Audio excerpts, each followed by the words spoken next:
It's day 5 and you are juggling. Or not. Today, we're going to troubleshoot. And recap for you our 4 strategies for juggling and thriving in the messiness of what's happening in the world today.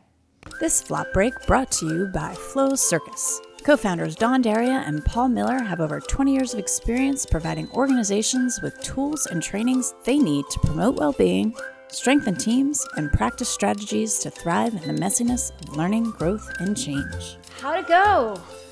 Juggling 3 balls. How does it feel? Some of you may have gotten that rush of getting like to 5, 6 throws, and some of you maybe not. Today we're going to focus on troubleshooting some of the common problems that we've seen. But for many of you, I just want to kind of give you one quick tip, and that is, I know the feeling of frustration. I was there for a long time. And so this tip for you is, if you when you get to that point of frustration, my tip to you is put 2 of the balls down, go back to 1, and just remind your body what 1 feels like. Also, if you've gone several days without juggling, those of you that are not kinesthetic learners may need to go back to 1, just to remind your body what that feels like. Don't stay there too long though. Go right back to then the exchange. This is what 2 feels like. And then go back up to 3. Again, don't stay at 1 and 2 too long, but just remind your body what it feels like. Yeah, great. And so we're going to talk about the individual steps here. Now, one thing that I want to encourage you is to not focus on perfection. Like I said earlier in the week, there is no perfection. So if the balls start getting away from you, just try to go with it. Try to make those catches and continue throwing. A lot of times people want to get perfect 1 ball throw before they move on to 2, or perfect exchange before they move on to 3. And really, at some point, you just got to let go and move on and just accept that you're going to practice that 2-ball exchange within the scope of juggling 3 balls. So a quick review: with the 1 ball, you want to go nice and relaxed, nice and easy. If you're having a hard time catching, if it's bouncing out of your hand, probably you're reaching up for it. So remember, we're not reaching up for it, we're not grabbing at it, we're kind of going down with it and absorbing the energy. It should be a nice soft catch. And really, you don't even have to grab close your hands. You could just have an open palm and just go nice and easy. 1 ball, nice and easy, back and forth. Also, if you're doing this passing, if you find you're doing that, that's okay. Not for juggling.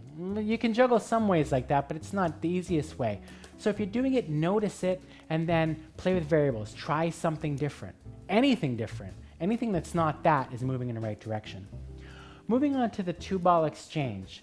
This is where most people spend most of the time practicing, because this is sort of the hardest step. This is the thing we have to practice learning.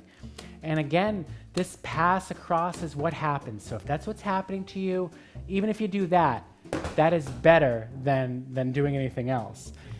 Also remember, at the 2-ball, at the exchange, you can always let them drop back to the ground. Yeah, 1, 2. A lot of times we focus too much on the catches, not the throws, and letting them drop to the ground lets you focus on the throws. Yeah, so 1, 2. Now the things that happen here is you throw 1 too high. And it's going to be kind of hard for you to see, so I'm going to get down nice and low so you can see. Where I'm going to throw 1 high and then 1 low. Now, if that's happening, first you have to observe it, you have to notice it, and then try something different. 1, 2. If it's a second hand, 1, 2. Then when you say 2, do something different with 2. 1, 2. Well, that wasn't the right thing to be doing, but it was different, so it was a move in the right direction. So pay attention whether or not they're going the same height. Also pay attention to timing. 1, 2. This is too fast.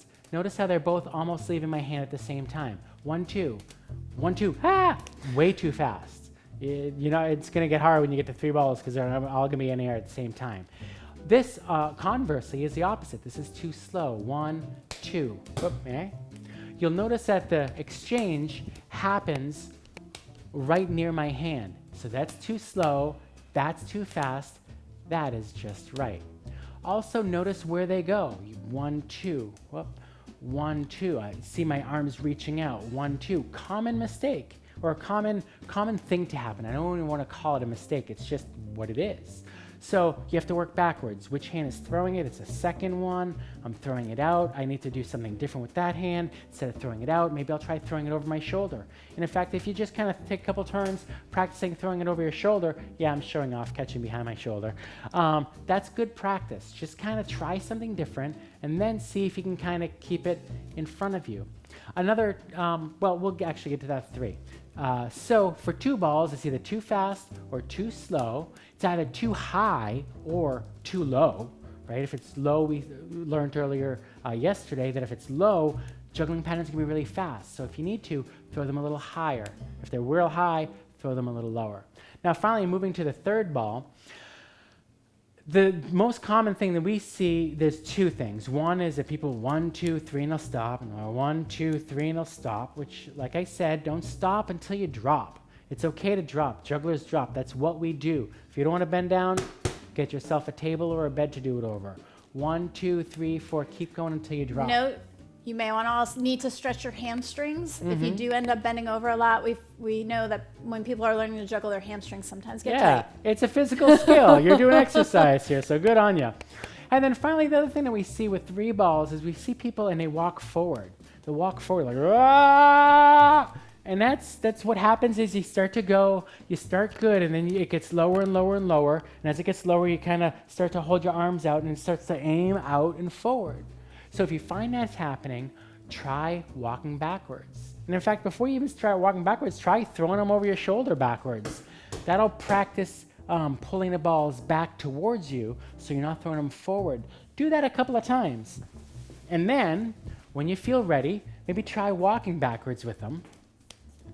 And then maybe you'll be able to stand in one place and not walk at all. And this is juggling. Keep count. Start trying to get 10 as a goal. Get up to 20, 30, 50. When you get 100, you're the real deal. Another common thing that happens is after people get like the first couple of throws, they get excited and their arms tend to go up. And what happens is that shortens the pattern and it gets faster. So remember, you're the one in control.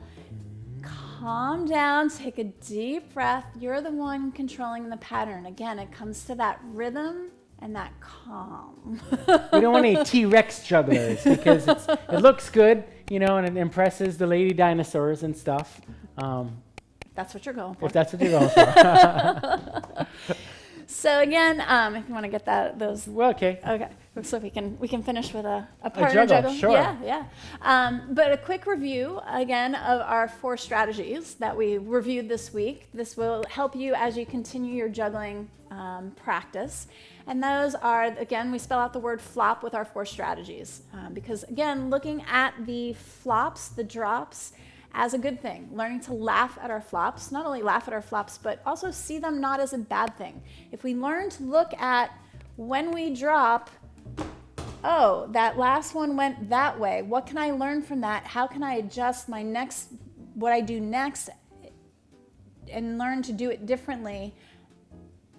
I can benefit from that. So learning to look at it and what can I learn from that? So as opposed to hide it, don't let anyone see it. If I can learn to look at the flops not as a bad thing, not as something to hide, but what can I learn from it? Let's look at the flops as differently. Yeah. Then, hey, we can all grow from it. Yeah, So- success really is born out of failure. You don't have success without failure. So it's sort of the seed, really. Right. So our philosophy, our strategies to help us look at flops differently. Free your mind. So again, mindset matters. Lessen the pressure. Having clarity about what our big goal is, but then knowing what the small steps are to get there and celebrating them along the way. Observe, don't judge. So gathering the facts, not paying attention to all of our stories that we've built up about ourselves. Exercising some self-compassion. And self-compassion, sure. And then play with variables. Playing with all the different pieces that are all of our skills that we're learning are have many pieces. So playing with all those different variables. So that's our floposophy. Yeah, so we hope that you continue practicing all weekend. And if you have any thoughts or want any feedback, leave us a comment in the comments section, or post a video, ask a question, give us a call, shoot us an email. Or share videos of your success. Yeah. And also on our website, we have all sorts of other videos teaching you again how to juggle and do other skill toys from around the world. So Come back next Monday. We'll have some new flop breaks for you. all right, we're looking forward to it. Flop on.